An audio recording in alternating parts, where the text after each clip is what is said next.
우리를 사랑하셔서 오늘도 예배의 자리로 불러주신 하나님 아버지, 주님께서 우리의 기업이 되어주심에 감사드립니다. 세상 사람들이 원하는 욕망과 자랑이 아닌 주님 한 분만으로 만족하고 살기를 소원합니다. 오늘 이 예배를 통해 우리에게 가장 필요하신 분은 주님이신 것을 깨달아 알게 하시고 주님의 뜻대로 살기를 결단하게 하여 주시옵소서. 우리를 구원하신 예수 그리스도의 이름으로 기원하옵나이다. 아멘. 다 떨쳐버리고 겸손한 마음으로 성만찬 예식에 참여하시기를 바랍니다. 주님께서 잡히시던 날 밤에 떡을 가지사 축사하시고 떼어 제자들에게 주시며 말씀하셨습니다. 이것을 받아 먹어라. 이것을 먹을 때마다 나를 기념하여라. 식후에 이와 같이 잔을 드시고 제자들에게 돌리시며 말씀하셨습니다. 이것은 너희의 생명을 위해 주는 새 언약의 피니 이것을 먹을 때마다 나를 기억하여라. 잠깐 기도하겠습니다. 우리를 사랑하셔서 그 아들을 희생의 제물로 주신 사랑의 아버지 하나님, 친히 제물이 되셔서 이 땅에 오셔서 십자가에 달리심으로 우리를 대속하신 사랑의 예수님, 또 지금도 우리와 함께 동행하시며 우리의 길을 인도하시는 친구 되시는 성령님, 오늘 이 시간 우리가 이 성만찬의 자리를 주님 앞에 베풀어 싸우니 주님께서 이 자리에 임재하셔서 우리와 동행하여 주시옵소서. 주님의 살과 주님의 피를 먹고 마실 때에 우리가 생명의 능력을 힘입어 세상을 이길 담대함을 얻게 하여 주시옵소서. 예수님의 이름으로 간절히 기원하옵나이다. 아멘.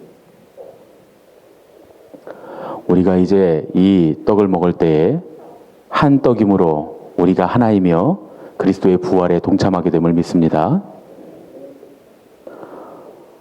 우리가 이 포도즙을 마실 때에 그리스도의 생명의 능력을 힘입어 생명 있게 세상을 이길 능력을 얻게 될 줄로 믿습니다.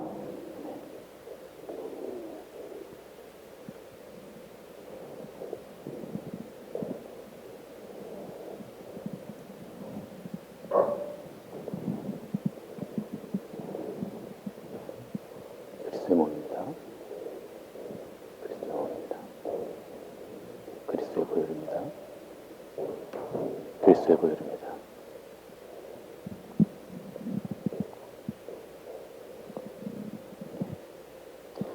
예, 다 같이 나오셔서 이제 성만찬을 받으시기 바랍니다. 어린이들부터 먼저 나오세요.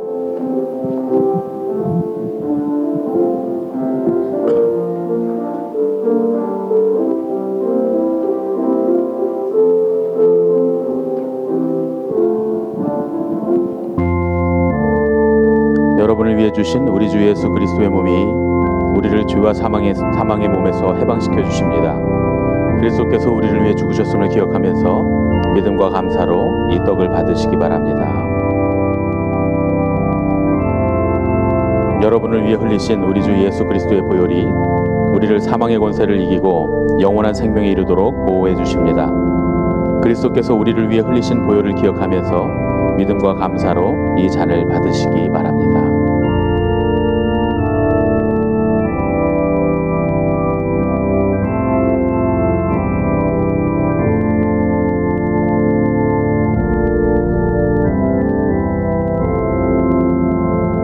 우리 잠옷실에 계신 분들도 나오셔서 같이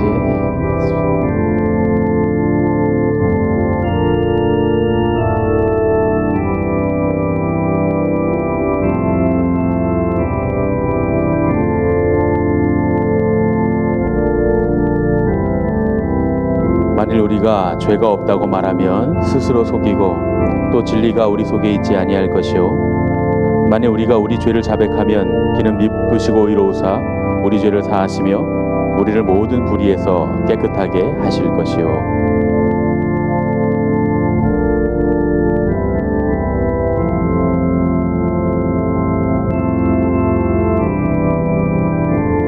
나의 자녀들아 내가 이것을 너희에게 쓰면 너희로 죄를 범하지 않게 하려 함이라. 만일 누가 죄를 범하여도 아버지 앞에서 우리에게 대언자가 있으니 곧 의로우신 예수 그리스도시라. 그는 우리 죄를 위한 화목제물이니 우리만 위할 뿐 아니요 온 세상의 죄를 위하심이라.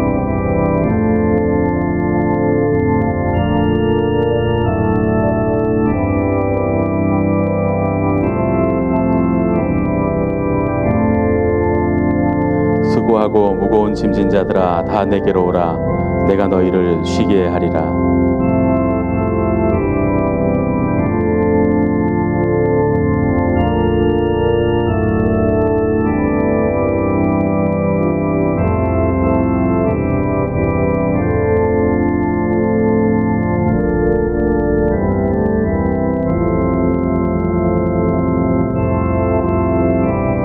하나님이 세상을 이처럼 사랑하사 독생자를 주셨으니 이는 그를 믿는 자마다 멸망하지 않고 영생을 얻게 하려 하심이니라.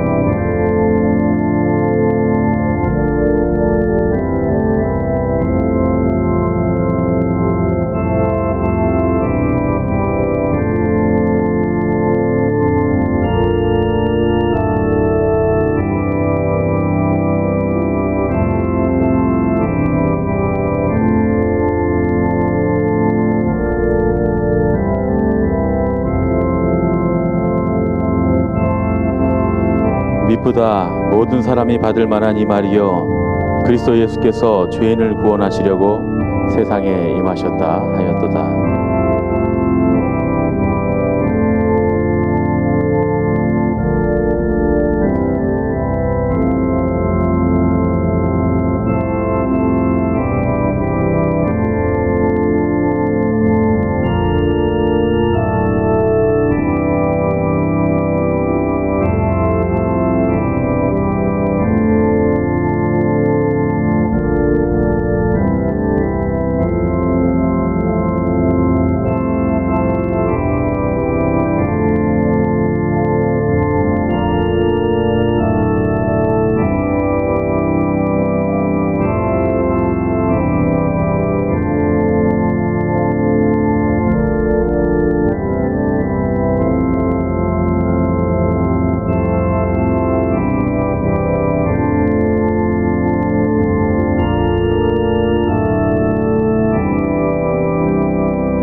성찬 못 받으신 분들 다 나오셔서 성찬 받으십시오.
우리 옆에 계신 분들을 축복하면서 우리 함께 사랑의 나눔 있는 곳에 하나님께서 계시도다 함께 찬양하시겠습니다.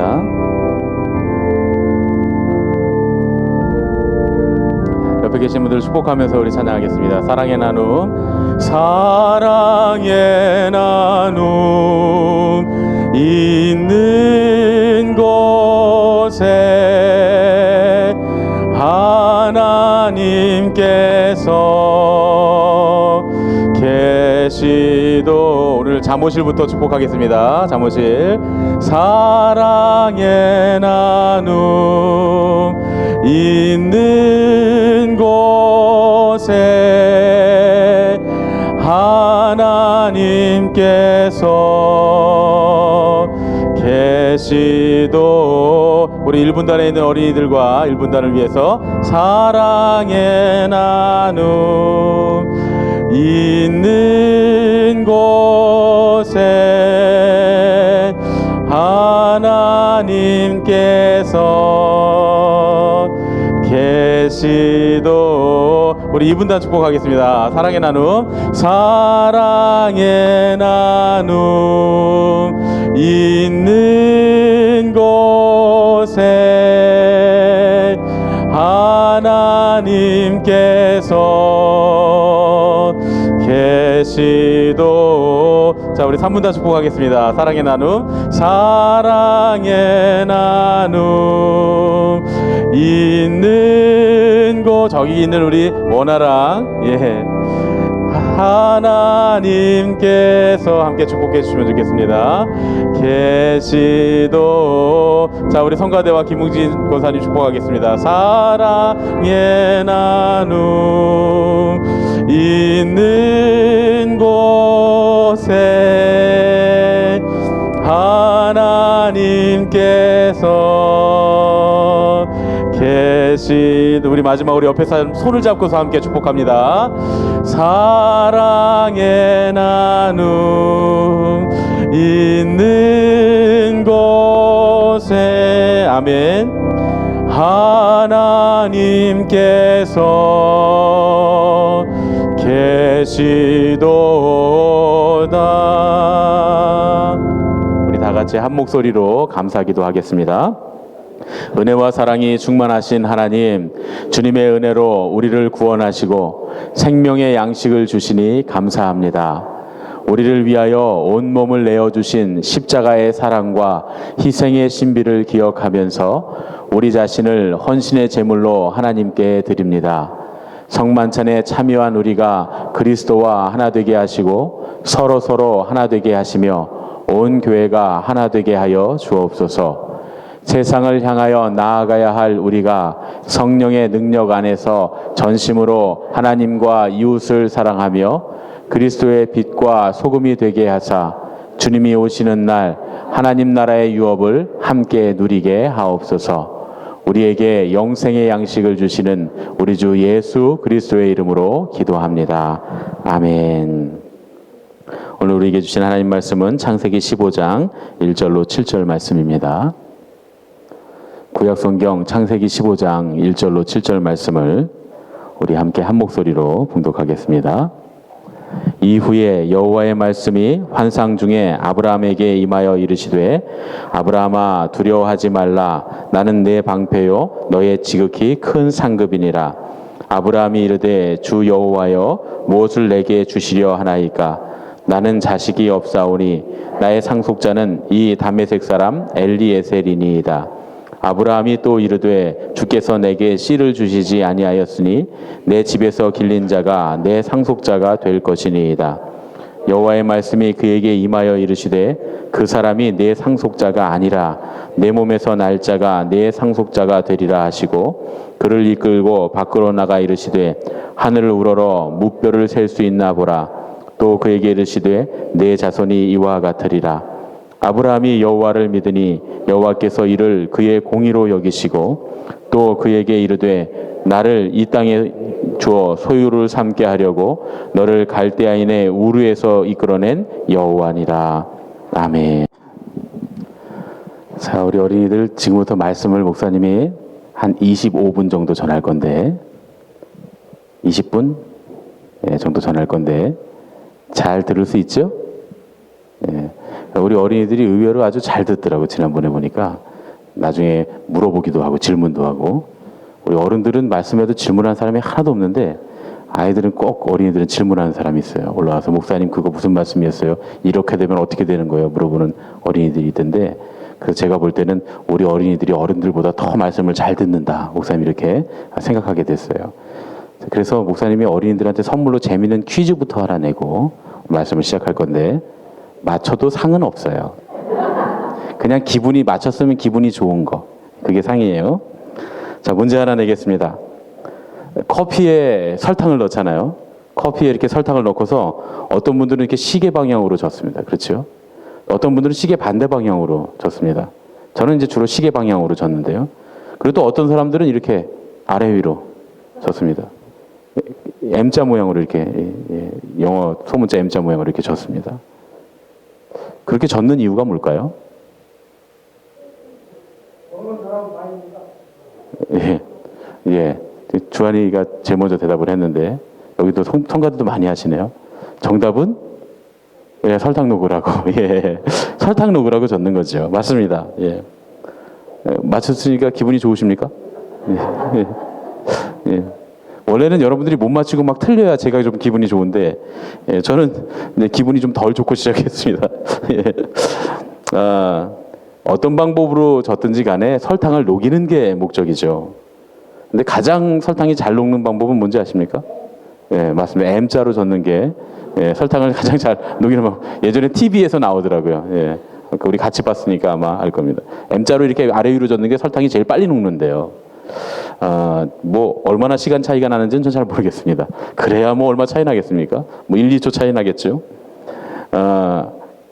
그래도 이왕이면 가장 빠른 방법으로 저으면 좋을 것 같아서 저는 예전에 이렇게 시계 방향으로 돌리면서 졌는데 요즘엔 이렇게 졌습니다. 저도. 예. 이게 아는 게 무섭다고 한번 알고 나니까 이렇게 못 졌겠더라고요. 난 지금 늦게 적고 있는 거야 이렇게 생각이 드니까 그래서 이렇게 요즘 적고 있습니다. 전에 저희 부모님이 공사장에서 식당을 하셔서요. 흔히 한바식당이라고 하는 그 식당을 운영하셨었는데 제가 한 초등학교 5학년쯤 됐을 때입니다. 어떤 그 일하는 그 아저씨가 종이컵에다가 저한테 식사를 하시면서 종이컵에 커피 3숟가락, 크림 3숟가락, 설탕 3숟가락, 333. 뭔지 아시죠? 예. 황금 비율이라고 하는, 예. 이렇게 타서 달라는 거예요. 그래서 그거를 이렇게 그래서 숟가락으로 하나, 둘, 셋, 하나, 둘, 셋, 하나, 둘, 셋 해서 종이컵에 딱 담아갖고 아저씨 갖다 드렸어요.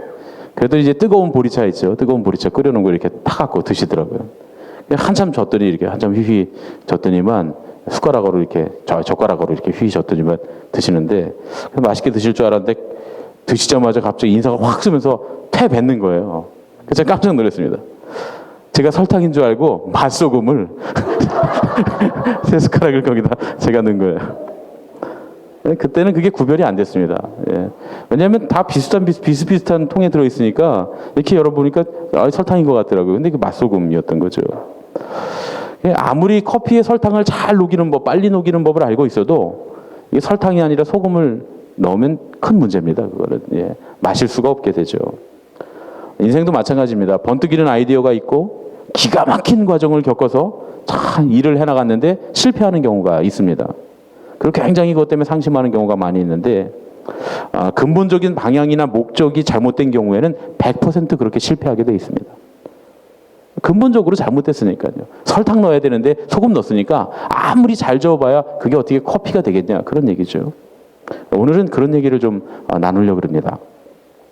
요즘은 텔레비전이나 스마트폰, 뭐 컴퓨터 이런 것들이 있어서 밤낮을 가리지 않고 우리가 미디어를 접하고 밤늦게까지 놀기도 하고 밤을 새기도 합니다.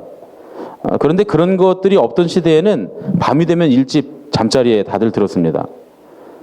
아브라함이 살던 시대는 심지어 전등도 하나 없는 그런 시대였죠. 이 전등 발명된 지가 얼마 안 되지 않았습니까? 전등도 하나 없는 그것도 사막 한가운데 뭔가 자원을 얻기가 어려운 그런 곳이었는데 정말 해만 떨어지면 잠자는 것밖에는 아무것도 할 일이 없는 그런 시대였습니다. 그래서 저녁 해가 뉘엿뉘엿지면 다들 잠자리에 들었다가 새벽동이 틀 무렵이면 하늘이 환해져서 다들 일어나서 하루를 시작하는 해지면 자고 해 뜨면 일어나는 그런 시대였습니다. 그런데 오늘 창세기 15장의 아브라함을 보니까 밤하늘의 별이 총총하게 뜨도록 잠을 못 이루고 있는 겁니다. 요즘 말로 하면 불면증에 걸린 거죠. 불면증에 아브라함이 걸렸습니다. 도대체 아브라함이 뭐 때문에 불면증에 걸렸을까요? 이유는 제가 빨리 알려드리겠습니다. 궁금해하실 것 같으니까. 두려움 때문이었습니다. 두려움. 아브라함은 두 가지를 두려워하고 있다고 오늘 성경 말씀이 우리에게 말씀합니다. 아브라함은 아무 말도 하지 않았지만 하나님께서 이미 다 알고 계셨어요. 그래서 하나님께서는 두려워 말라 이렇게 말씀하십니다. 자, 아브라함이 잠 못 자고 있는 이유는 두려움 때문이었죠. 이 말씀이 바로 아브라함이 무엇인가를 지금 두려워하고 있었다. 그것 때문에 잠을 못 자고 불면증에 걸렸다라고 하는 것을 말씀해주는 증거입니다. 아브라함이 두려워하고 있었던 건 뭐냐? 첫 번째는 안전에 관한 것이었습니다. 안전의 문제. 평안하고 평화롭게 안전하게 지내야 되는데 그게 어렵게 됐습니다. 아브라함이 바로 얼마 전에 메소포타미아의 왕인 그돌라오멜과 큰 싸움을 하고 돌아왔습니다. 아주 기적적으로 큰 승리를 하고 돌아왔으면 마음이 기뻐야 되는데 오히려 그것 때문에 두려움이 그에게 임했습니다. 그 싸움이 그렇게 쉬운 싸움이 아니었기 때문에 그렇죠. 막 칼과 창이 난무하는, 화살이 날아다니고 막 전차가 다니는 그런 목숨이 몇 초 사이에도 막 왔다 갔다 하는 그런 무서운 싸움을 싸우고 왔던 거죠. 그래서 승리를 했지만 기뻐해야 되지만 조금씩 시간이 지남에 따라서 이번엔 승리했지만 또 한 번 이런 전쟁이 일어나서 이 싸움에 말려들면 다시는 못 이길 것 같은 그런 마음이 들지 않았겠습니까?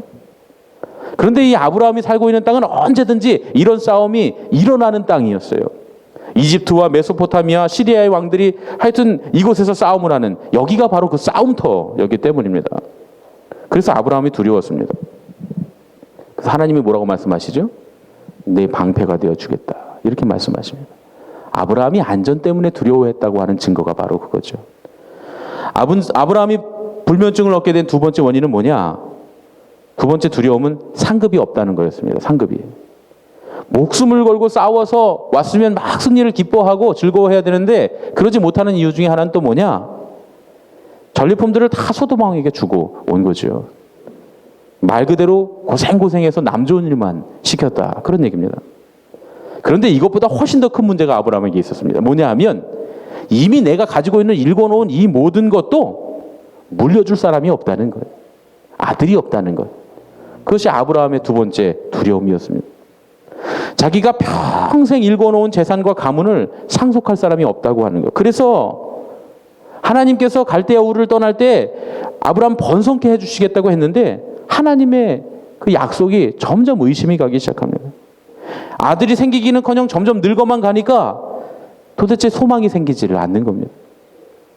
그나마 아들 없으면 대신 물려주려고 아들처럼 믿고 아끼고 소중하게 생각했던 롯도 자기 살 길 찾아 그냥 떠나버렸습니다.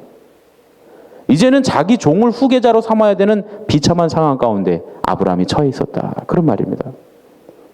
그래서 주님께서 상급을 주신다고 하니까 아브라함이 무슨 상급을 주시겠습니까? 하고 되묻습니다. 주시겠다면 네 감사합니다 하고 받아야지 왜 되물었을까요? 이런 얘기입니다. 주셔봐야 남한테 물려줄 걸 못하러 주십니까? 이런 얘기죠. 아브라함은 지금 전쟁에 대한 두려움, 또 평생 수고한 것이 모두 남의 것 될 것 같은, 남한테 뺏길 것 같은 그 두려움, 이 두려움 때문에 우울증이 생긴 겁니다. 그래서 그 결과로 지금 불면증에 시달리고 있는 상황이다. 그런 얘기입니다.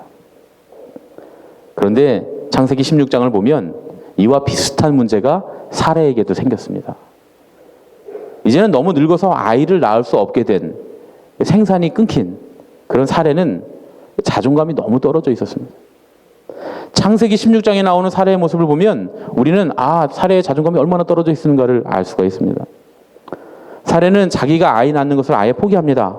그리고 여종인 하갈을 통해서 아이를 낳으려고 시도를 합니다. 고대 근동의 풍습대로 하면 종을 통해서 낳은 아이도 여주인의 아이로 귀속시킬 수가 있었습니다. 나중에 그 야곱의 그 레아와 그 라헬이 둘이 자기들의 여종 통해서 막 아이를 낳으면서 자기들 아이들로 이렇게 막 삼는 걸 볼 수 있잖아요. 이런 풍습이 고대 근동 풍습에 있었습니다. 그래서 종을 통해서 아이를 낳으면 내 아들이 될 수 있으니까 내 여종인 하갈을 통해서 아들을 낳자. 그래서 그 계획을 실행에 옮깁니다. 사례의 계획대로 모든 일이 착착 잘 진행이 됩니다. 그런데 그럼에도 불구하고 이해할 수 없는 사건이 생기게 됩니다. 사례의 뜻대로 하갈에게 아기가 생겼는데 사례는 그 임신한 하갈을 몹시 심하게 학대하기 시작합니다. 그 학대를 견디다 못해서 하갈이 임신한 몸으로 사막을 건너려고 도망을 칩니다. 물론 나중에 다시 돌아오죠. 다시 돌아오긴 했지만 결론적으로 보면 사례가 하갈과 함께 이제 자기의 아들이 될 그 뱃속의 아기까지도 함께 학대해서 내쫓아버린 셈이 됐다. 그런 얘기죠. 도대체 어떻게 이럴 수가 있느냐 하는 얘기입니다. 그 평소의 사례의 모습을 생각하면 도저히 생각할 수 없지 않습니까? 그렇게 인자하고 온유하고 남편이 하자르면 나는 당신 부인이 아니라 여동생입니다. 이렇게 했던 순종적이고 그 부드러웠던 사라가 어떻게 그 사례가 그 여종을 학대를 해서 임신한 여종을 내쫓을 수 있단 말입니다. 도대체 이해 안 되는 상황이죠. 왜 그랬을까? 그 이유는 바로 자존심이 상했기 때문입니다. 자존심이 상해서. 하갈이 임신하기 전까지만 해도 이 가정에 아이가 없는 이유가 누구 때문인지 몰랐습니다. 누가 건강하지 못해서 혹은 누구의 생산 능력이 끊겨서 누가 먼저 할머니, 할아버지가 되는지를 알 수가 없었어요. 어떤 검증의 과정이 없었으니까 누구 때문이다 이렇게 말할 수 없었습니다.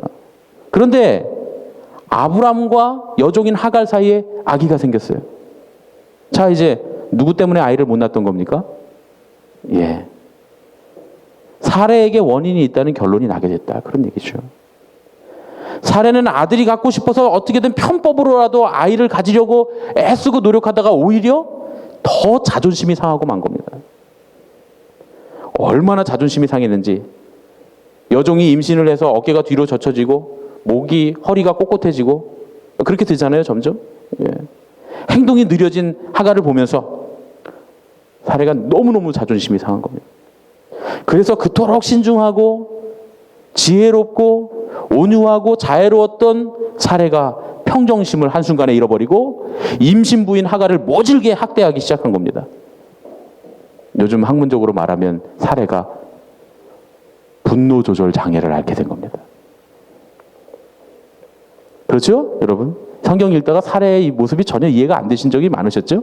여기 읽다 보면 정말 너무나 반대되는 사람을 볼 수 있습니다. 아픈 거 이외에는 말할 수 없습니다. 사례에게 분노 조절 장애가 왔다. 우울증과 불면증에 시달리는 아브라함. 분노 조절 장애에 걸려서 폭력을 일삼는 사례. 도대체 어디서부터 이 부부가 잘못된 걸까요? 창세기 15장 4절부터 7절의 말씀으로 돌아가 보면 원인을 알 수 있습니다. 아브라함이 자기 종인 엘리에셀에게 재산을 물려주겠다고 하나님께 말합니다. 무슨 얘기죠? 하나님 아들 안 주시니까 종에게 줄 겁니다. 이건 하나님께 반협박이죠. 아브라함이 엘리에셀에게 소유를 물려주겠다라고 하는 말과 사례가 하나님이 나한테 아기 안 주시니까 나 하갈 통해서 이스마엘을 낳겠습니다 하는 말은 똑같은 말입니다. 똑같은 이유예요. 부부가 닮는다고 하는데 어쩜 그렇게 두 사람의 생각이 똑같아졌는지 모르겠어요. 똑같아졌습니다. 그런데 정작 중요한 것은 두 사람의 생각이 아무리 같아도 하나님께서는 그렇게 생각하고 계시지 않았다는 데 문제가 있습니다. 하나님께서는 아브람과 사례를 통해서 낳을 그 아들이 하늘의 별처럼 많은 민족을 이루게 될 것이라고 말씀하셨습니다. 게다가 15장 12절부터 보면 우리가 읽지 않은 뒷부분을 보면 하나님께서 더 크신 계획을 아브람에게 보여주십니다. 이제 아브람에게서 나올 아들에게서 이제 민족이 탄생할 텐데 그 민족이 애굽의 종이 돼서 그 애굽에서 거대한 민족을 이루고 다시 가나안 땅으로 돌아오게 될 거라는 거예요. 그리고 가나안 땅으로 돌아와서 죄악이 관영한 아모리 족속의 땅, 그 가나안 족속의 땅을 심판하게 될 것이라고, 타락한 땅을 심판하고 구원하게 될 것이라고 하나님께서 그 도구로 그 민족을 사용하시겠다고 약속해 주시는 장면이 이 말씀 가운데 나옵니다. 분명히 하나님께서 이 환상 가운데 아브라함에게 그리스도를 통한 구원의 역사, 지금의 하나님의 나라와 교회와 그리스도를 통한 십자가의 구원의 놀라운 인류 구원의 역사를 보여주셨을 겁니다. 왜냐하면 요한복음 8장에서 예수님이 말씀하시거든요. 아브라함이 예수님의 때를 보며 기뻐했다고 말씀했습니다. 바로 이 장면입니다. 바로 이 대목입니다. 오늘 우리가 읽은 창세기 15장의 내용입니다. 하나님께서 아브라함과 사레에게 주실 상급은 아들 하나가 아니었습니다. 위대한 민족, 또 그들의 계보를 통해서 그리스도께서 이 땅에 오셔서 세상을 구원할 인류 구원의 놀라운 역사를 하나님 계획하고 계셨습니다.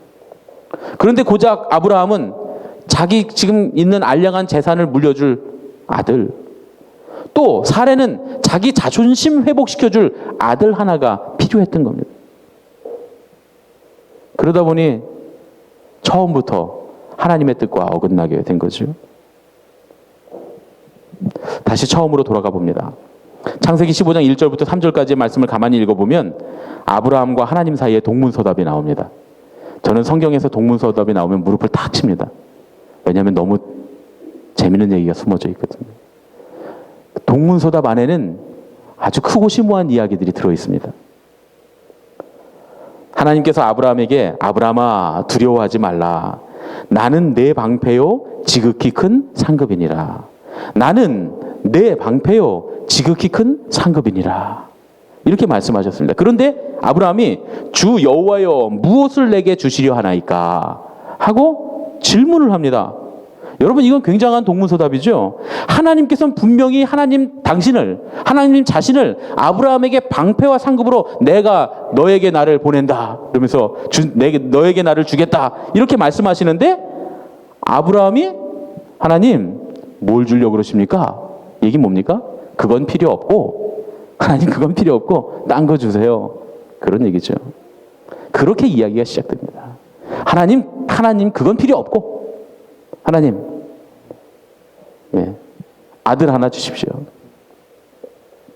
아브라함은 지금 하나님 말고 다른 방패, 다른 안전, 다른 평안을 구하고 있는 겁니다. 하나님 말고 다른 상급, 내 아들, 세상의 명예를 구하고 있었다. 그런 얘기죠. 아브라함과 사라가 똑같이 그 마음을 갖고 있었던 겁니다. 여러분 하나님이 아브라함의 방패와 상급이신 줄로 믿습니다. 마찬가지로 하나님 그분이 바로 저와 여러분의 방패와 상급이신 줄로 믿습니다. 그렇게 믿으십니까? 하나님께서 갖고 계신 어떤 것이 아니라 하나님께서 세상에 무엇을 우리에게 주시는 것이 아니라 하나님 당신을 우리에게 주시겠다고 지금 말씀하고 계시는 겁니다. 아브라함이 그 사실을 이해를 못하니까 하나님이 직접 너 따라와 하고 손목을 이끌고 밖으로 나가십니다. 하나님이 그를 들판으로 이끌고 나가셔서 별이 총총한 하늘을 보여주십니다. 아브라함은 이 수많은 별을 지으신 하나님, 이 놀라운 우주를 창조하신 하나님, 그 하나님을 만나게 됩니다. 여러분 이게 잘 이해가 안 되시겠죠? 우리 맨날 밤하늘 밑에 걸어가는데 밤하늘 봐도 하나님 만나지 못하고 하나님을 경험할 수 없는데 무슨 소리입니까? 정말 지평선과 지평선에 이렇게 끝에서 끝까지 걸쳐있는 그 별들을 봤는데요. 누가 그러더라고요. 250만 원 들어서 아프리카 비행기 값 내고 가서 그 별만 보고 와도 본전은 찾은 거라고요. 예. 정말 그 넓은 우주에 내가 혼자 탁 떠 있는 것 같은 느낌이 듭니다. 얼마나 대단한지 모릅니다. 그저 그냥 거기 딱 그 밤별 한가운데 그 광야 한가운데 별 떠 있는 그 광야 한가운데 딱 서 있기만 해도 주님의 높고 위대하신 찬양이 저절로 나옵니다. 그때 물론 더 크게 불렀습니다만. 예. 그 별을 보면서 이 우주를 창조하신 하나님께서 야 내가 이 우주를 창조한 하나님이야. 그 나를 너에게 주겠다는 거야. 아브라함은 이 수많은 별을 창조하신 하나님, 우주를 창조하신 하나님께서 하나님 당신을 주시겠다는데 하나님 그거 말고 아들 하나요. 하나님 그건 됐고 아들 하나요. 이렇게 외치고 있는 자신을 발견하게 됐다. 그런 얘기입니다. 그러고 나서야 아브라함은 하나님의 말씀을 믿고 받아들입니다. 그렇게 보면 하나님께서 엎드려 절받게 하신 거죠. 하나님 그렇게 엎드려 절받기로 고백한 아브라함의 믿음을 공의로 여기셨다. 의롭게 여기셨다. 성경은 오늘 우리에게 이렇게 말씀해 줍니다.